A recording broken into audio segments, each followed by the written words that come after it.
अस्सलाम वालेकुम गाइस।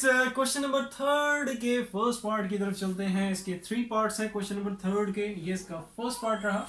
सबसे पहले स्टेटमेंट में देख लेते हैं। स्टेटमेंट में क्या चीज करने को कह रहा है, क्या हमें फाइंड आउट करना है, स्टेटमेंट किस तरह की है। स्टेटमेंट में कह रहा है कि solve the following system of linear equations.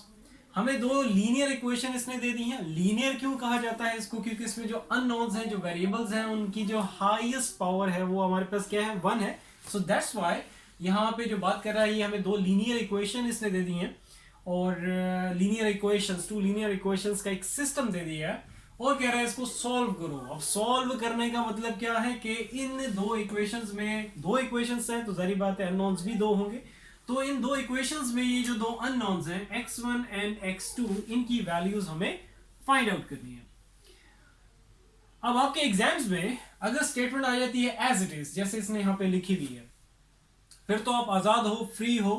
क्योंकि लीनियर इक्वेशंस का, अगर आपको टू लीनियर इक्वेशंस का कोई सिस्टम दे देता है, जैसे ही इसने यहाँ पे दो इक्वेशंस दी हुई हैं, दो इक्वेशंस, दो लीनियर इक्वेशंस का एक सिस्टम दे दिया है, लेकिन यहाँ पे इसने स्टेटमेंट में कोई ऐसी चीज नहीं लिखी कि जिससे आपको वो रिस्ट्रिक्ट करे, आपको फिक्स कर दे कि आपने इस टू लीनियर इक्वेशंस के सिस्टम को सॉल्व किस तरीके से करना है। जस्ट इसने लिख दिया सॉल्व। अब हमारे पास दो टेक्निक्स हैं, टेक्निक्स कह लो, मेथड कह लो या रूल कह लो। तो अगर आपके पास इस तरह का कोई टू लीनियर इक्वेशंस का कोई सिस्टम आ जाता है और वो कहते हैं सॉल्व करो, तो उसको सॉल्व करने के दो तरीके हैं। एक पहला तरीका क्या है कि बाय मैट्रिक्स इन्वर्जन मेथड। ये आप लोग 9th क्लास के chapter number first exercise number 1.6 उसमें आप लोग कर चुके हो। फेडरल बोर्ड की मैथमेटिक्स की बात कर रहा हूँ, ठीक है। एक मेथड क्या होता है कि आपका बाय मैट्रिक्स इन्वर्जन मेथड। दूसरा मेथड आपके पास क्या होगा नंबर 2 पे, वो है क्रैमर्स रूल। ये दो टेक्निक्स हैं, दो मेथड्स, रूल्स हैं। इनके तहत आप कोई भी टू लीनियर इक्वेशंस का सिस्टम आ जाए तो उसको सॉल्व कर सकते हो। अब यहाँ पे जैसे सॉल्व लिखा हुआ है, आगे स्टेटमेंट में कोई मेंशन नहीं किया हुआ, लेकिन अगर आपको एग्जाम्स में इस तरह आ जाए कि स्टेटमेंट में कि solve the following system of linear equations by Cramer's rule या by matrix inversion method, then आपको वो रिस्ट्रिक्ट कर रहा है, देन आपको फिक्स कर रहा है कि आपने उसी टेक्निक, उसी मेथड से ही उसको सॉल्व करना है। इसके इस क्वेश्चन नंबर थर्ड के 3 पार्ट्स हैं। पहला ये जो पार्ट है इसको मैं करवा देता हूँ आपको मैट्रिक्स इन्वर्जन मेथड से, और इसका दूसरा पार्ट जो होगा उसको मैं क्रैमर्स रूल से करवा दूंगा, और इसका थर्ड पार्ट होगा उसको भी क्रैमर्स से ही करा दूंगा, क्रैमर्स रूल से ही करवा दूंगा, क्योंकि क्रैमर्स रूल में बच्चे थोड़े बहुत कंफ्यूज होते हैं। उसको जो दो पार्ट्स हैं वो क्रैमर्स रूल से करवा दूंगा, और ये जो है इसको मैट्रिक्स इन्वर्जन मेथड से करवा देता हूँ। स्टार्ट करते हैं। सॉल्व है, सॉल्व की बात की है तो मतलब x1 और x2 की वैल्यूज हमें फाइंड आउट करनी है। तो पहले मैं इसको जो पहला पार्ट है इसको बाय मैट्रिक्स इन्वर्जन मेथड से करवाने जा रहा हूं। बाय मैट्रिक्स इन्वर्जन मेथड, दोनों ही आसान है। अब आप लोगों पे डिपेंड करता है कि अगर इस तरह का कोई क्वेश्चन आ जाता है, सॉल्व का वर्ड जस्ट लिखा हो, टू लीनियर इक्वेशन का सिस्टम दे दे, so it's totally up to you कि आपको जो भी आसान लगता है उसको फिर आप वो चूज कर सकते हो। लेकिन अगर फिक्स कर दे तो प्लीज फिर उसी मेथड से ही आपको करना होगा। इसलिए मैं दोनों मेथड करवा रहा हूं। तो सबसे पहले मैट्रिक्स, सबसे पहला ये जो क्वेश्चन नंबर थर्ड का जो पहला पार्ट है इसको मैं मैट्रिक्स इन्वर्जन मेथड से करवाने जा रहा हूं। तो सबसे पहला काम आप क्या करोगे, ये टू लीनियर इक्वेशंस का जो सिस्टम इसमें दिया हुआ है इसको आपने क्या करना है, पहले मैट्रिक्स फॉर्म में लिखना है। इन मैट्रिक्स फॉर्म सबसे पहली जो मैट्रिक्स इसमें आएगी, यहां पे जो दो अननोन्स हैं x1 और x2, इनके साथ ही जो नंबर्स लिखे हुए हैं इन्हें कहते हैं कोफिशिएंट्स। और कहीं पे अगर जैसे x2 के साथ कोई भी नंबर यहाँ पे मेंशन नहीं किया हुआ तो बाय डिफॉल्ट वो क्या होता है, वो होता है 1, जो कि यहाँ पे मैं अभी मेंशन करने जा रहा हूं। ठीक हो गया। अब पहली मैट्रिक्स क्या है, इन अननोन्स के जो कोफिशिएंट्स हैं वो आपने यहाँ पे लिखने हैं। फर्स्ट मैट्रिक्स आपके पास वो होगी, लेकिन उससे भी पहले आपने ये ध्यान रखना है, अब जस्ट लाइक यहाँ पे दो नंबर्स कौन से हैं, x1 और x2 हैं, तो इनकी जो सीक्वेंस है वो आपने ध्यान रखना है कि उनके वो प्रॉपर अरेंज होके लिखे हुए होने चाहिए। क्योंकि कभी कभी क्वेश्चंस आपको, स्टूडेंट्स को ट्रिक करने के लिए अक्सर टीचर इस तरह कर देते हैं, इनकी सीक्वेंस जो है वो डिस्टर्ब करके दे देते हैं, आगे पीछे करके देते हैं। तो सबसे पहला काम देखो, अब यहाँ पे x2 पहले है, x1 बाद में, इधर x1 पहले है, x2 बाद में है। तो प्लीज पहले देखो कि जो अननोन्स हैं वो प्रॉपर अरेंज होके लिखे हुए हैं, कि जो चीज पहले आनी चाहिए वो पहले है और जो बाद में आनी चाहिए वो बाद में है कि नहीं। तो अभी तो यहाँ पे इसने प्रॉपर अरेंज करके दिया है, ये x1 है और यहाँ पे x2, नीचे भी x1 और x2। तो मींस टू से अब जो पहली मैट्रिक्स आएगी इनकी जो कोफिशिएंट्स की वो मैं लिखने जा रहा हूं। तो 2 5 -3, अब गैप रखना है, थोड़ा सा स्पेस रखनी है, और उसके बाद आ जाएगा 1। अब ये भी बच्चे यहाँ पे अक्सर स्किप कर देते हैं, भूल जाते हैं, जो भी है प्लीज अगर कहीं नेगेटिव साइन आ रहा है तो नेगेटिव साइन साथ आपने लगाना है। पॉजिटिव साइन अगर कहीं पे आ रहा है तो पॉजिटिव साइन साथ मेंशन करने की जरूरत नहीं है, लेकिन नेगेटिव साइन जहां भी कहीं आएगा आपने वो साथ लेके चलना है, साथ मेंशन लाजमी करना है। नेक्स्ट आगे चलते हैं। ये तो हमारे पास हो गए जो हमारे अननोन्स से लेफ्ट हैंड साइड पे, दोनों इक्वेशंस की लेफ्ट हैंड साइड पे जो अननोन्स के साथ जो कोफिशिएंट्स थे वो हमारी पहली मैट्रिक्स होगी। उसके बाद मल्टीप्लाई हो रही होगी कौन सी मैट्रिक्स, जिसमें हम लोग अननोन्स मेंशन करेंगे। दो ही अननोन्स हैं, तो हमारे पास पहला अननोन है x1 और दूसरा अननोन क्या है x2। तो दूसरी मैट्रिक्स हमारे पास इस तरह होगी और दोनों मल्टीप्लाई हो जाएंगे, ठीक है। इसी वजह से मैंने इनके बीच में कोई साइन नहीं रखा। फिर उसके बाद आ जाता है इक्वल, एंड देन उसके बाद आ जाता है हमारे पास राइट हैंड साइड पे जो भी नंबर्स होंगे उनको इस तरह ऊपर नीचे करके अपना ये हो गया काम। अब चलते हैं भाई इनकी लेबलिंग की तरफ। तो पहली मैट्रिक्स उसको मैं लेबल करने जा रहा हूं ए। ये जो दूसरी मैट्रिक्स जो कि इसका मल्टीप्लाई हो रही है, जो कि अननोन्स, इसके एलिमेंट्स क्या है, अननोन्स हैं, जो जिनके लिए हम सारा काम करेंगे, मतलब x1 और x2 की वैल्यू एट द एंड हमने फाइंड आउट करनी है, और जिसको मैंने x कह दिया मींस x हमारी अननोन मैट्रिक्स होगी, इसके लिए सारा काम बिल्ड करना है। उसके बाद राइट हैंड साइड में हमारे पास जो मैट्रिक्स है इसको मैं लेबल करने जा रहा हूं b। आफ्टर लेबलिंग अब यहां से हमें क्या मिल जाएगी, एक इक्वेशन मिल जाएगी, वो ये कि a और x आपस में क्या हो रही है, मल्टीप्लाई। इनको मैं साथ लिख दूंगा, इक्वल, फिर उसके बाद इक्वल आ जाएगा, एंड राइट हैंड साइड में हमारे पास आ जाएगी b।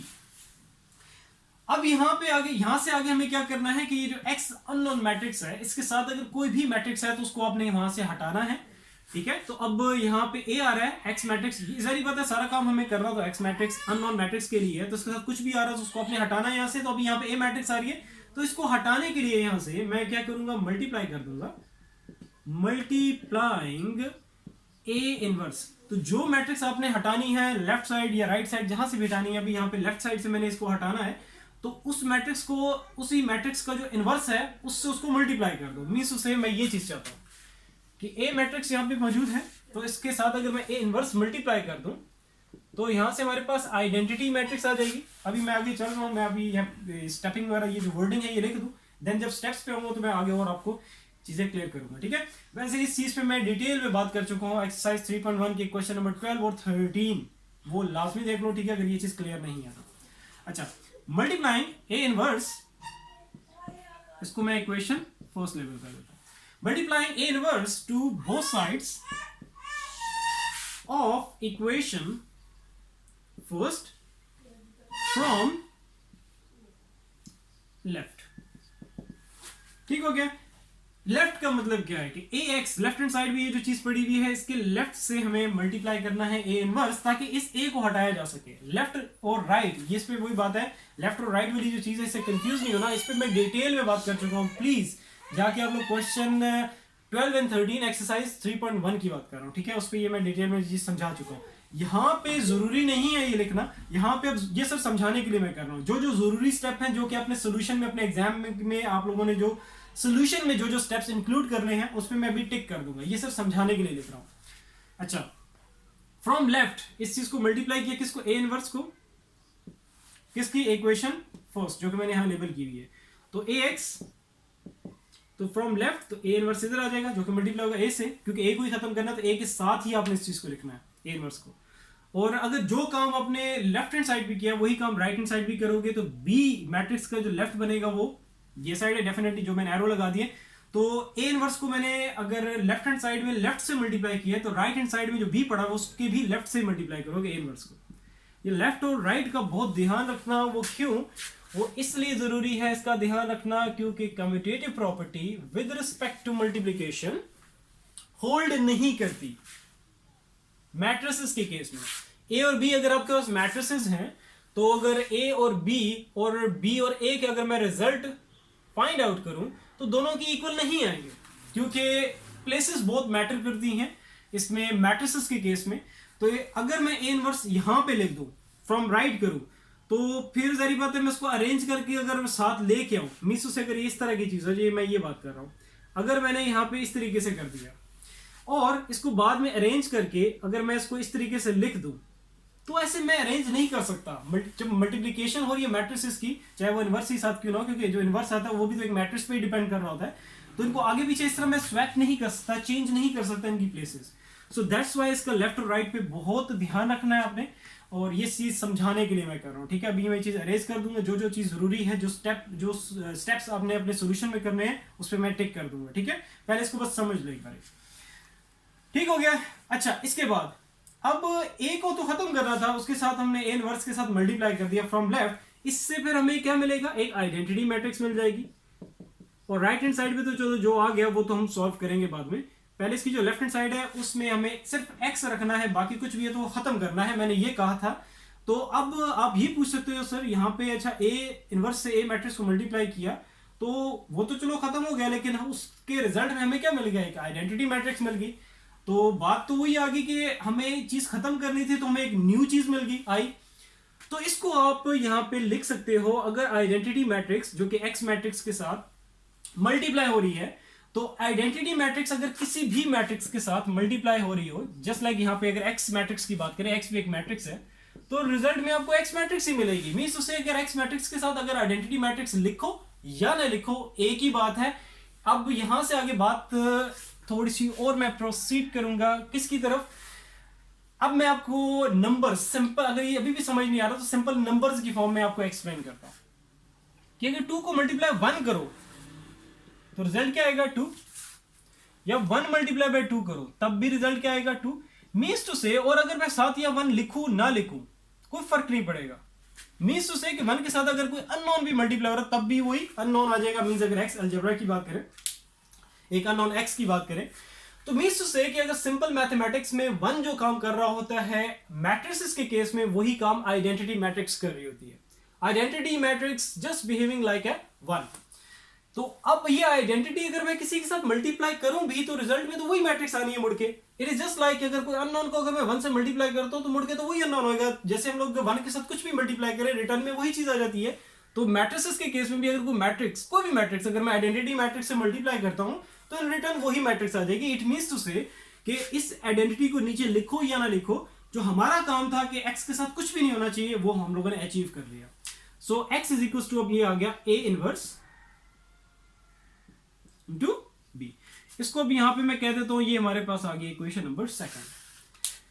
आई होप ये चीज क्लियर होगी। इस पे मैं डिटेल में बात कर चुका हूं, वैसे यहां पे भी मैंने कोई कसर नहीं छोड़ी, यहां पे भी मैंने वैसे डिटेल में सब कुछ क्लियर कर दिया है।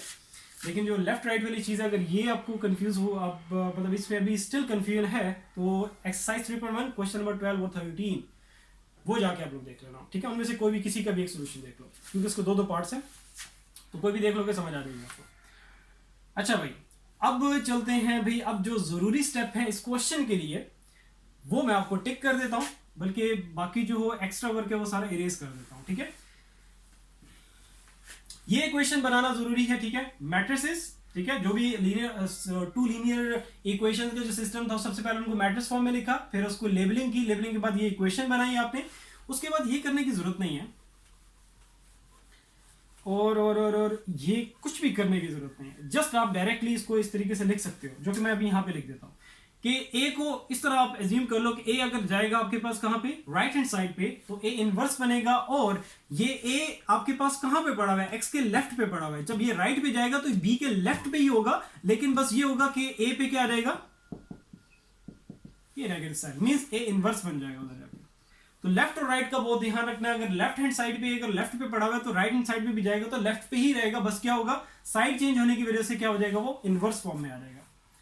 सो ये हमारे पास आ गई इक्वेशन नंबर 1। इसको इक्वेशन लेवल करने की जरूरत नहीं है, ये जस्ट मैंने समझाने के लिए उसकी मुझे जरूरत पड़ी थी, तब मैंने उसको 1 लेवल कर दिया, ठीक है। यही बस स्टेप जरूरी है। चलो भाई, अब जो अननोन मैट्रिक्स है x, अब ये चीज हमें क्लियर होगी यार कि x जो अननोन मैट्रिक्स है वो किसके इक्वल है, वो 2 चीजों पे डिपेंड कर रही है, ए इनवर्स पे डिपेंड कर रही है और बी मैट्रिक्स पे डिपेंड कर रही है। बी मैट्रिक्स तो चलो हमारे पास यहाँ पे ये गिवन है, ये तो डायरेक्टली यहाँ पे पुट कर देंगे। इश्यू किसका है, ए इनवर्स का है। तो ए इनवर्स हमें फाइंड आउट करना होगा। तो ए इनवर्स आगे फर्दर देखेंगे तो ए इनवर्स किसके इक्वल होता है, वो होता है adjoint of A divided by determinant of A. इसको मैं यहाँ पे कह देता हूँ, ये हमारे पास आ गई इक्वेशन नंबर 2। सो अब ए इनवर्स फाइंड आउट करने के लिए मीन्स टू से कि ए इनवर्स फर्दर अगर देखेंगे तो किन दो चीजों पे डिपेंड कर रहा है, किस पे, एडजॉइंट पे और डिटर्मिनेंट पे। ए का एडजॉइंट और ए का डिटर्मिनेंट, क्योंकि ए इनवर्स हम लोग कैलकुलेट करने जा रहे हैं। सो इसमें भी आपने अब एक चीज का ध्यान रखना है कि आपने प्रायोरिटी किसको देनी है, क्या चीज पहले फाइंड आउट करनी है, वो आपने फाइंड आउट करना है ए का डिटर्मिनेंट। अब ए का डिटर्मिनेंट पहले फाइंड आउट क्यों करना है, एडजॉइंट पहले क्यों नहीं निकालना, वो इसलिए क्योंकि ए का डिटर्मिनेंट ये डिसाइड करेगा कि फर्दर सोल्यूशन, ये हमें बताएगा, डिसाइड मींस कि ये चीज हमें बताएगा इस बारे में कि फर्दर सोल्यूशन पॉसिबल है भी कि नहीं। अब वो हमें कैसे पता चलेगा, अगर ए का डिटर्मिनेंट आ गया 0 तो आप नीचे स्ट्रेट फॉरवर्डली वर्डिंग में लिख दोगे कि so further solution not possible. लेकिन अगर आ जाता है ए का determinant not equal to 0, negative value हो पॉजिटिव वैल्यू हो, मतलब 0 के अलावा कोई भी वैल्यू हो, तो फिर आप फर्दर सोल्यूशन उसका जो भी होगा पॉसिबल होगा वर्डिंग में लिख के आगे फर्दर प्रोसीड करोगे और फिर एडजॉइंट की तरफ जाओगे। अब बच्चे क्या करते हैं, एडजॉइंट पहले निकाल लेते हो, पहले एडजॉइंट नहीं निकालना। ए इनवर्स हो या किसी भी मैट्रिक्स का इनवर्स अगर आप फाइंड आउट करने जा रहे हो तो सबसे पहला काम आपने उसका डिटर्मिनेंट निकालना है, पहले चेक करो कि यार फर्दर सोल्यूशन पॉसिबल है भी कि नहीं। तो इसलिए अभी मैं यहाँ पे इसका ए का डिटर्मिनेंट फाइंड आउट करूंगा पहले। चलो भैया ए का डिटर्मिनेंट निकालते हैं। ए मैट्रिक्स आपके सामने है, यहाँ पे इसका डिटर्मिनेंट क्या रहेगा हमारे पास, 2 5 -3 1। अब इसका डिटर्मिनेंट निकाल लेते हैं। डिटर्मिनेंट निकालने का तरीका क्या होगा, फर्स्ट को लास्ट एलिमेंट से multiply, 2 1s are 2, negative sign, ये नेगेटिव साइन डिटर्मिनेंट जब निकालते हो, ये नेगेटिव साइन डिटर्मिनेंट की टेक्निक का हिस्सा है, पार्ट है, ये नेगेटिव साइन आएगा, ठीक है, याद रखना। और उसके बाद 5 को मल्टीप्लाई कर देंगे -3 से। तो प्लस, जब भी दो चीजें मल्टीप्लाई हो रही हो तो पहले उनके साइन मल्टीप्लाई होते हैं, तो प्लस माइनस माइनस ब्रैकेट लगा दो क्योंकि बाहर नेगेटिव साइन है, 5 3s are 15। तो ये हमारे पास आ जाएगा, ब्रैकेट ओपन करो, माइनस माइनस प्लस, तो ये आ गया हमारे पास 17। तो ए का डिटर्मिनेंट हमारे पास आ गया 17। अब इसके आगे आप लिखोगे which is not equal to 0, ये 0 के इक्वल नहीं आया, तो वर्डिंग में अब आपको लिखना होगा सो फर्दर सोल्यूशन पॉसिबल। अब आप चलोगे एडजॉइंट की तरफ, ठीक है। तो इसीलिए सबसे पहले ये चीज चेक करना जरूरी है कि फर्दर सोल्यूशन पॉसिबल है भी कि नहीं, तो इसीलिए डिटर्मिनेंट आप लोगों ने पहले निकालना है। अब चलते हैं एडजॉइंट की तरफ। पहले मैं चेक कर लूं यार मोबाइल ऑफ तो नहीं हो गया, अक्सर मोबाइल ऑफ हो जाता है। चलो भी एडजॉइंट अब निकालते हैं। एडजॉइंट ऑफ ए, अभी मैं यहाँ पे एडजॉइंट लिखूंगा, ठीक है। अगर आप इसका डायरेक्टली एडजॉइंट कैलकुलेट करके यहाँ पे लिखते हो तो फिर तो एडीजे साथ लिखने की जरूरत नहीं है। लेकिन अगर आप पहले ए मैट्रिक्स एज इट इज उठा के लिखना चाहते हो, 2 5 -3 1, तो देन आप एडीजे साथ लिखोगे। अभी जैसे मैंने नहीं लिखा, मैंने जस्ट ए मैट्रिक्स उठा के लिख दिया, साथ एडीजे आप लोगों ने लाजमी लिखना है।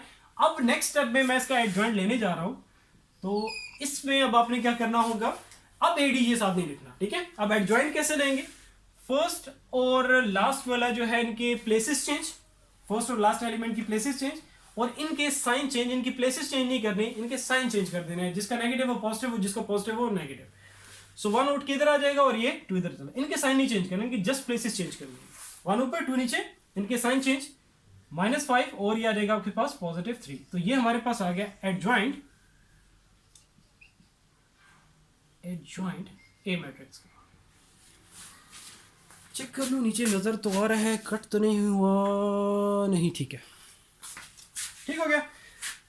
अब नेक्स्ट आगे चलते हैं। हमारे पास क्या है, डिटर्मिनेंट भी आ गया, एडजॉइंट भी आ गया, बस जस्ट पुटिंग करनी है इक्वेशन सेकंड में, और फिर आगे कैलकुलेट करके हमने अपना इनवर्स पहले निकालना है, देन फिर उसके बाद पुटिंग करेंगे इक्वेशन फर्स्ट में, और अननोन मैट्रिक्स एक्स है, फिर वो हम लोग फाइंड आउट कर लेंगे।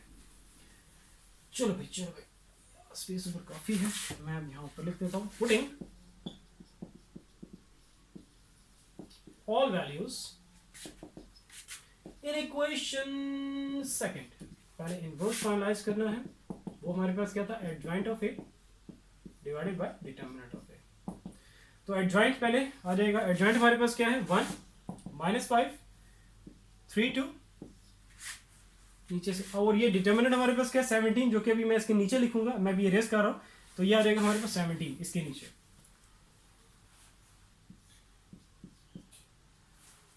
अब ये नीचे सारा इरेज कर दो, इसकी ज़रूरत नहीं है, ये मैं ऊपर लिख चुका हूँ सारा कुछ जो जो हमें ज़रूरत था। अच्छा, अब नेक्स्ट स्टेप आपने क्या करना है, जो ए इनवर्स हमारे पास आएगा, अभी आपने क्या करना है, क्योंकि देखो मैट्रिक्स के नीचे कोई नंबर मल्टीप्लाई हो रहा है जो कि 17 है, इसका मतलब क्या होता है कि ये नंबर हर एलिमेंट से जाके डिवाइड होगा, लेकिन अभी आपने अंदर इसको लेके जाके सारे एलिमेंट से डिवाइड नहीं करना, क्योंकि अभी इस ए इनवर्स जो कि एक मैट्रिक्स की फॉर्म में, जो कि ये मैट्रिक्स है, अभी जाके 20 मैट्रिक्स से इसने मल्टीप्लाई होना है। अगर आप 17 अंदर जाके डिवाइड कर दोगे, अंदर वाले सारे एलिमेंट्स क्या हो जाएंगे, फ्रैक्शन में आ जाएंगे, और फ्रैक्शन वाले एलिमेंट्स फर्दर जब बी मैट्रिक्स से मल्टीप्लाई होंगे तो और कॉम्प्लिकेटेड चीज बन जाएगी। सो इट्स बेटर कि आप ये जो 17 है 1/17 करके बाहर साइड पे लिख दो, और मैट्रिक्स को एलिमेंट्स जो भी हैं अभी एज इट इज रखो, इसको भी डिस्टर्ब ना करो। सो इनवर्स हमारे पास ये आ गया। अब सारी की सारी वैल्यूज हमें किस में पुट करनी है, इक्वेशन फर्स्ट में हमें इनवर्स की जरूरत थी, जो कि हमारे पास ये आ गया है, बी हमारे पास है, दोनों वैल्यूज पुट करो इक्वेशन फर्स्ट में, और अननोन मैट्रिक्स जो कि x1 और x2 है, उनकी वैल्यू फाइंड आउट कर लेंगे। सो ऊपर से अरेंज कर देता हूं।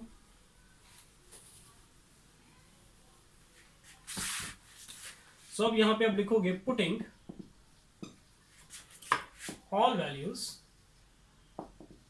In equation number first.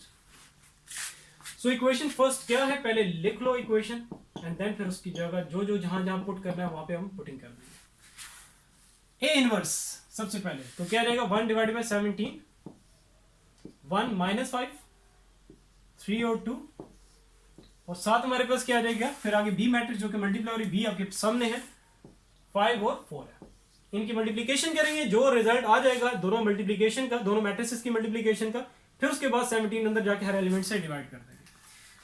चलो अब चलते हैं, सबसे पहले दोनों मैट्रिसेस को मल्टीप्लाई कर देते हैं, 1/17 एज इट इज बाहर। तो दो मैट्रिसेस की मल्टीप्लीकेशन कैसे होगी, फर्स्ट मैट्रिक्स की रोज को सेकंड मैट्रिक्स की कॉलम से मल्टीप्लाई करते हैं। सेकंड जो मैट्रिक्स उसमें एक ही कॉलम है, और फर्स्ट मैट्रिक्स में से फर्स्ट रो मैंने सिलेक्ट कर लिया, इनको मल्टीप्लाई करो, 1 5, ये मल्टीप्लाई होने एलिमेंट्स, ठीक है, 1 5 मींस 5 1 5, फिर प्लस का साइन, 3 4 12, एक ही कॉलम में, बस उसको ब्रैकेट को क्लोज कर दो। अब सेकंड रो पे आ जाओ, इसको मल्टीप्लाई करो, तो माइनस प्लस माइनस, 5 5 कितना हो जाएगा 25, प्लस 4 2 या 2 4 8, चलते जाओ आगे, तो ऊपर आ जाएगा 17, और नीचे हमारे पास क्या बड़ी वैल्यू के साथ नेगेटिव साइन है तो नेगेटिव साइन, और माइनस प्लस होगा माइनस, तो 25 में से 8 गए तो कितना हो जाएगा हमारे पास 17, तो ये नेगेटिव -17 आ जाएगा। अब ये जो 17 है ये दोनों एलिमेंट से जाके डिवाइड हो जाएगा, इसको अंदर ले जाते हैं, तो 17 डिवाइडेड बाय 17 -17 डिवाइडेड बाय 17, तो कटिंग करो, 1 कट किया 1, तो हमारे पास रिजल्ट आ गया 1 और -1, ये हमारी अननोन मैट्रिक्स x आ गई। अब मुझे स्पेस नहीं है, मैं यहीं पे कर देता हूं, अब इस सारे की जरूरत नहीं है।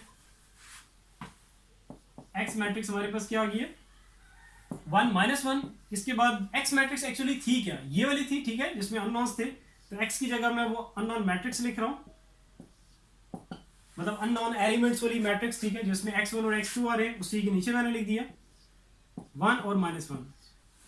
अब ये जो दोनों मैट्रिक्स से कोरस्पॉन्डिंग एलिमेंट्स हैं, इनको कंपेयर करो, और यहां से अब हम लोग निकाल लेंगे x1 की वैल्यू हमारे पास क्या आ जाएगी 1, और x2 की वैल्यू हमारे पास आ जाएगी -1। सो ये हमारा आ गया आंसर फाइनलाइज हो गया। x1 और x2 की वैल्यू फाइंड आउट करनी थी, जो कि आपके सामने। आई होप एक एक चीज क्लियर होगी, लेकिन स्टिल कहीं पे भी कोई भी मसला है, कोई भी कंफ्यूजन है, तो प्लीज अभी से क्लियर करो।